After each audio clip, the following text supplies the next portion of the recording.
Hello বন্ধুরা, আমি শিলা। আজকে তোমাদেরকে এমন একটি গল্প শোনাব যেখানে একটি ছেলে একটি মেয়েকে প্রথমে বন্ধু ভাবত, বেস্ট ফ্রেন্ড ভাবত। তারপর এই মেয়েটিকে আস্তে আস্তে ভালোবাসতে শুরু করল। মেয়েটি ছেলেটিকে ঠিক বন্ধুই ভাবত, এর চাইতে বেশি কিছু না। কিন্তু ছেলেটি এক পর্যায়ে মেয়েটিকে এমনভাবে ভালোবেসে ফেলেছে যে তার জীবনের চাইতেও বেশি ভালোবেসে ফেলেছে। একদিন ছেলেটি তার ভালোবাসা প্রকাশ করতে গেলে মেয়েটি তার সাথে যা করল তা শুনলে বন্ধুরা তোমাদের কলিজা কেঁপে উঠবে। তাহলে চলুন বন্ধুরা গল্পটি শুরু করি।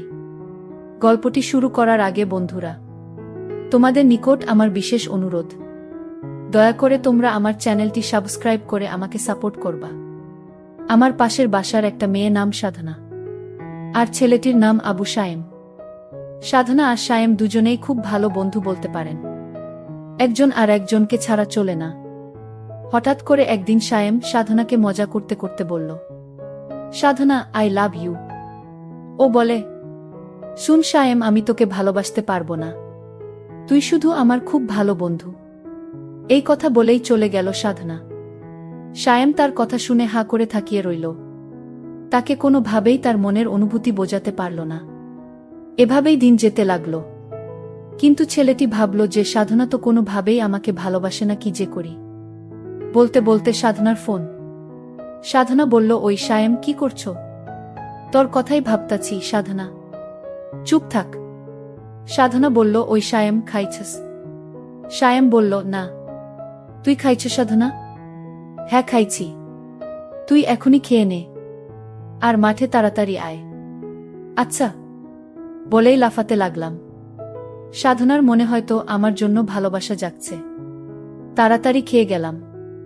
গিয়েই বললাম, কিরে সাধনা, হঠাৎ জরুরি হুম, সামনে আমাদের এক্সাম রে, খুব টেনশনে আছি। কোনো চিন্তা করিস না, ফেইল করলেও তোরে আমি বিয়া করমু, তারপর 2টা ক্রিকেট খেলার টিম বানামু, তোর এক দল আমার এক দল। বলেই হা হা হা করে হাসি দিলাম।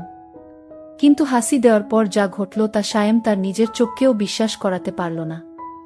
এমনভাবে সায়েমের গালে চড় মারল সাধনা যে না গাল দিয়ে ধোয়া বের হচ্ছে। চড়টা মেরেই সাধনা বলা শুরু করল, তোকে বন্ধু করেই জীবনের বড় ভুল করছি। তোর মতো ছোট মনের মানুষকে বন্ধু ভাবাটাই আমার ভুল হয়েছে। আজ থেকে আমাদের বন্ধুত্ব এখানেই শেষ। বলেই চলে গেল সাধনা। আর আমার চোখ দিয়ে বৃষ্টির মতো পানি পড়ছে। কিছুই বুঝতে পারলাম না, খুব খারাপ লাগছে। শেষমেশ বন্ধুত্বটাও শেষ। কেমন জানি স্বপ্ন স্বপ্ন লাগছে। তাও কিছুই করার নেই। অশ্রুভরা চোখ আর বুক ভরা কষ্ট নিয়ে বাসায় চলে গেল সায়েম। এসেই শুয়ে পড়ল। বালিশটাও ভিজে গেছে। পুরানো স্মৃতিগুলো মনে পড়ছে বারবার সায়েমের। প্রতিদিন ওকে ফোন দিয়ে ঘুম পাড়ানো, ঘুম থেকে জাগাতাম। দিনে কমপক্ষে 100 বার ফোন, আর মেসেজ তো আছেই। সব স্মৃতিগুলো মনে পড়ছে সায়েমের। আমাদের বন্ধুত্ব শেষ হলেও আমি ঠিক আগের মতোই ফোন দিতাম, মেসেজ দিতাম। সাধনা খুব বিরক্ত ফিল করত, তারপরও কথা বলতে চাইতাম। হঠাৎ একদিন দেখলাম সাধনা পার্কে এক ছেলের সাথে হেসে হেসে কথা বলছে। এমনভাবে কথা বলছে, ওই ছেলেটার সাথে দেখে মনে হচ্ছে যেন তারা দুজন স্বামী স্ত্রী। ছেলেটার সাথে সাধনা কথা বলছে দেখে মনের ভিতরটা কেঁপে উঠছে। আমার মনে হচ্ছে যে না আমার মাথার উপর আসমান ভেঙে পড়ছে। ছেলেটার সাথে এমন আচরণ করছে, আমার কাছে মনে হচ্ছে যেন তারা জনম জনমের পরিচিতি। তাদের খুব অন্তরঙ্গ অবস্থায় দেখে মনটা খারাপ হয়ে গেল। আমি পার্কের এক কোণ থেকে তাদের এই অবস্থাটা লক্ষ্য করলাম। যেন কলিজাটা ছিঁড়ে যাচ্ছে। একটু পর আমি দেখলাম তারা যেন একটু গভীরে নির্জনে যেতে শুরু করল। সেখানে একটি কুঁড়ে ঘর আছে। তারা সেখানে গিয়ে খুব তাড়াহুড়া করে সেই কুঁড়ে ঘরের ভিতর ঢুকে পড়ল। সেখানে তারা 2 থেকে 3 ঘন্টা অতিবাহিত করল। আমার আর বুঝতে বাকি রইল না, যাকে জীবনের সবচেয়ে বেশি ঘনিষ্ঠ ভাবতাম, যার কাছ থেকে একটু সুখ পাওয়ার জন্য সব সময় বেকুল থাকতাম, তার আজ এই অবস্থা দেখে মনের ভিতরটা ভেঙে পড়ল। তাই বাসায় এসে পড়লাম। বুকটা ব্যথা করছে। তাই ভাবলাম সাধনাকে একটা ফোন দেই। অনেকবার কল হওয়ার পর রিসিভ করল সাধনা। ফোনটা ধরতেই সায়েম বলল, বুকে ব্যথা করতেছে। সাধনা বলল, ব্যথা করা ভালো, এখন আমাকে আর ডিস্টার্ব করবি না, পরশু আমার পরীক্ষা। আচ্ছা, নাপা খেলে ব্যথা যাবে? হ্যাঁ যাবে। এখন আর ফোন দিস না প্লিজ, কিছুই পড়া হয়নি। কয়টা খাবো?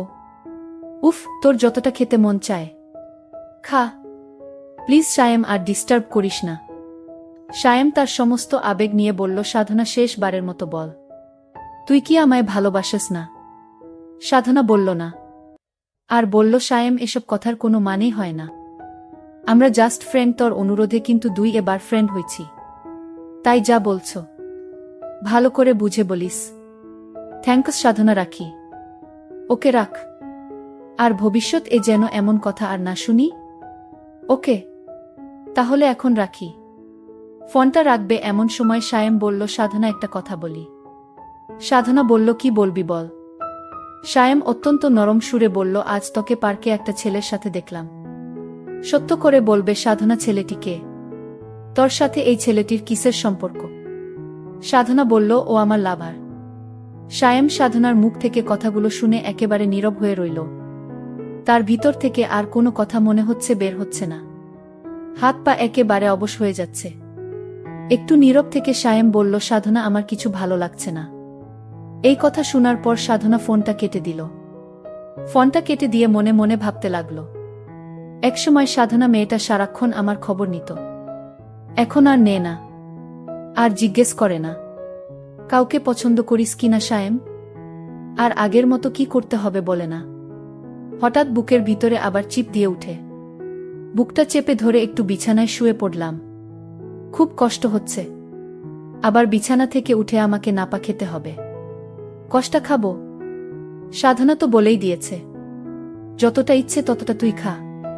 সবগুলো ওষুধ মুখের ভিতরে পুরে ঘুমিয়ে পড়লাম। কাক ডাকা ভোরে উঠে পড়ে সাধনা। মোবাইল চেক করে একটা দীর্ঘশ্বাস ছাড়ে। যাক, আজ কোনো মেসেজ ও নাই, মিসড কল ও নাই। পড়ায় মনোযোগী হয়। সাধনা মন দিয়েই পড়তে থাকে। হঠাৎ মনটা যেন কেমন কেমন করছে, তবুও ভালো সায়েম জ্বালাচ্ছে না। ছেলেটার কোনো কমন সেন্সও নাই। যখন তখন ফোন দিয়ে বলবে, সাধনা এটা হয়েছে। এখন কি করব? ওইটা হয়েছে। বোরিং। কয়েক ঘন্টা কেটে গেলেও সাধনার মোবাইলের আলো জ্বলছে না। হঠাৎ মোবাইল মেসেজ টোন বেজে উঠল। সাধনার কাছে বোরিং হ্যাপি দুইটাই লাগল। মেসেজ অন করে হতাশ হয় রবি সিম কোম্পানির SMS। রবি সিমকে কয়েকশো গালাগাল দেয় সে। ঘড়ির ঘণ্টার কাঁটা ক্রমেই বেড়ে চলেছে, কিন্তু একটিবার এর জন্য সায়েমের মোবাইল থেকে কল আসে না। হঠাৎ সাধনার স্মরণ হয় গতদিনের কথা। সাধনা বুকে ব্যথা। ওর ভ্রু যুগল কুঁচকে যায়, মুখটা কালো হয়ে যায়, বুকের ভিতরটা খা খা করে উঠে। মন থেকে কত রকম ভয় করছে। রাত 9টা। সাধনা একদম পড়তে পারছে না। বারবার সায়েমের কথা মনে পড়ছে। সায়েমের মেসেজ তো তার বোরিং লাগে, কিন্তু সে কেন এখন সায়েমের মেসেজ খুঁজছে? কিছু না ভেবেই সায়েমের নাম্বারে ফোন দেয়। হ্যালো সায়েম, আমি সায়েমের বড় ভাই বলছিলাম। তুমি সাধনা, তাই না? সায়েম তোমার কথা বলেছে, এখন ও বাইরে আছে বন্ধুদের সাথে। পরে ফোন দিও। আপনি এরকম কেঁদে কেঁদে কথা বলছেন কেন? আমার কিন্তু ভয় হচ্ছে। আরে আমাদের বাড়িতে একজন মুরব্বি মারা গেছে, ওনার জন্য মন খারাপ। আর কাল এক্সাম যেন ভালো হয়। ওকে ভাইজা, সায়েম এলে আমার কথা বলবেন। সাধনা কিছুই বুঝে না সায়েমকে কি সে ভালোবাসে। এক্সামের কথা মনে পড়তেই পড়তে বসে যায় সাধনা। পড়ায় মন না বসলেও জোর করে পড়ছে সে। হঠাৎ ঘুমের দেশে হারিয়ে যায় সে। ঘুমের মাঝে কে যেন চিৎকার করছে, সাধনা ভালোবাসিস। কণ্ঠটি পরিচিত, কিন্তু ধরতে পারছে না। হঠাৎ ঘুম ভেঙে যায়। আজ কাক ডাকার আগেই উঠে গেছে। সাধনার চোখে মুখে আতঙ্ক। মোবাইলটা হাতে নিয়ে কোনো মেসেজ নেই, নেই কোনো মিসড কল। সাধনা চায় হঠাৎ করেই একটা কল আসুক, আর নামটা ভাসুক সায়েম, কিন্তু নামটা আর ভাসে না। সাধনার মনে হচ্ছে সে সায়েমকে ভালোবাসে। যখন বলবে সায়েম ভালোবাসি, কতই না খুশি হবে সে। ভাবতেই অবাক লাগছে। এক্সামের পর সোজা সায়েমদের বাড়িতে চলে যায় সে। সায়েমদের বাড়িতে আগেও এসেছিল, তাই খুব একটা কষ্ট হয়নি। সায়েমদের ঘরে এত মানুষ কেন? সায়েমের বন্ধুরা সবাই এখানে। সায়েম কই? আগের বার এসেছিল তখন তো সায়েম কত খুশি হয়েছিল। সায়েমের ভাই সাধনাকে এগিয়ে নিয়ে যাচ্ছে। সায়েমকে দেখাবে বলে, কিন্তু সাধনার মনে খটকা লেগে যায়। এদিকে তো গোরস্তান এখানে কেন নিয়ে যাচ্ছে আমাকে? সায়েমের ভাই পকেটে হাত দিয়ে একটা ছেঁড়া পাতা দেয়া সাধনার হাতে। কাগজটি পড়তে শুরু করে। হ্যাঁ, এটা সায়েমের লেখা। কেমন আছিস সাধনা? আশা করি ভালো থাকারই কথা। ভাইজা চেয়েছিল তোকে জানাতে আমার অবস্থা ভালো না, কিন্তু এমনিতেই আমি তোর এক্সামের অনেক ক্ষতি করে ফেলেছি, তাই আর জানাইনি। এক্সাম কেমন হয়েছে? ওশরি, আমি তো আর বললেও শুনতে পাবো না। সম্ভবত তুই আমার কবরের পাশে দাঁড়িয়ে। জানি না আমাকে কোনোখানে কবর দেওয়া হয়েছে, তবে আমি খুশি হয়েছি এই ভেবে যে আর তোকে ডিস্টার্ব করব না। আসলেই তোকে অনেক ডিস্টার্ব করেছি, মাপ করে দিস। আর হ্যাঁ, তোর লাভার পিঙ্কু অনেক ভালো, হ্যান্ডসাম, তোর সাথে মানা। সেদিন তোদের দুজনকে পার্কে আপত্তিকর অবস্থায় দেখে মনের ভিতরটা কেঁপে উঠেছিল। খুব খুশি হয়েছিলাম।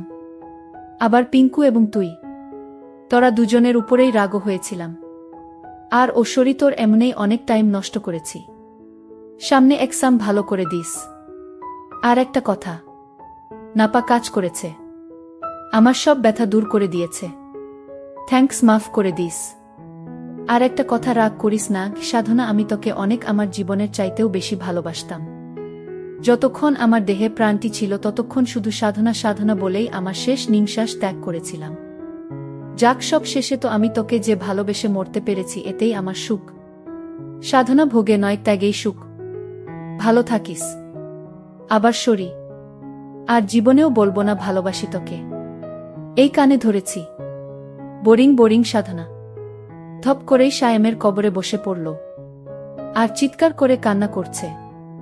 আর ওর মুখ থেকে বের হচ্ছে, সায়েম, এই সায়েম, ওঠ, একটিবার উঠ, একটিবার দেখ আমি এসেছি। তুই না আমাকে ভালোবাসিস? আমিও তোকে ভালোবাসি রে। ওঠ সায়েম, ওঠ। তুই না দুইটা ক্রিকেট টিম বানাবি? আমি রাজি রে। তারপরও তুই ফিরে আয় সায়েম। চিৎকার করে বলছে, ফিরে আয় সায়েম, ফিরে আয়, তোকে খুব ভালোবাসি রে, ফিরে আয়। আর আমি সেদিন পার্কে একটি ছেলের সাথে তোকে দেখানোর জন্য মজা করছিলাম। আসলে আমি এইটুকু পরীক্ষা করতে চেয়েছিলাম যে তুই আমাকে কতটুকু ভালোবাস তা জানার জন্য। আমার ভুল হয়ে গেছে সায়েম, প্লিজ আমাকে ক্ষমা দে সায়েম। তুই আবার আমার কাছে ফিরে আয়, আমি তোকে আমার জীবনের চাইতেও বেশি ভালোবাসব। এই বলে সাধনা কান্নায় মাটিতে লুটিয়ে পড়ল। কিন্তু এখন আর কান্নায় লুটিয়ে পড়লে কি হবে? সময়ের কাজ সময়ে করতে হয়। আসলে সব সময় অভিনয় মানুষকে বিপদগামী করে তোলে। প্রত্যেকটি মানুষকে বোঝা উচিত কখন, কোন সময় কি অভিনয় করতে হবে। কিছু কিছু অভিনয় মানুষের জীবনকে ধ্বংস করে দেয়া। ঠিক তেমনি ঘটেছে সায়েম আর সাধনার জীবনে। সুতরাং আমরা প্রত্যেকটি মানুষকে জীবনের প্রত্যেকটি মুহূর্তে কিছু কিছু কাজ আছে যেগুলা গুরুত্বপূর্ণ কাজ, যেগুলোতে কখনো কাম খেয়াল করা উচিত নয়, তাহলে বরঞ্চ হিতের চেয়ে বিপরীতে হয় বেশি। মোটকথা, প্রতারণা বা প্রতারণার অভিনয় মানুষকে বেশিরভাগ সময় বিপদগামী করে তোলে। তাই এই ব্যাপারে তোমাদের প্রত্যেককে সচেতন হওয়া উচিত। বন্ধুরা, তোমাদের নিকট আমার একটি ছোট্ট প্রশ্ন। এ গল্প থেকে তোমরা কি শিখতে পারলে? দয়া করে কমেন্ট করে জানাবে। বন্ধুরা, ভিডিওটি যদি ভালো লাগে তাহলে একটি লাইক দিন। আর তোমরা যদি এইরকম ধরনের ইন্টারেস্টিং ভিডিও পেতে চাও তাহলে দয়া করে আমার চ্যানেলটি সাবস্ক্রাইব করো। পরিশেষে তোমাদের সকলের সুস্বাস্থ্য কামনা করি। ভিডিওটি দেখার জন্য তোমাদের সকলকে অসংখ্য ধন্যবাদ।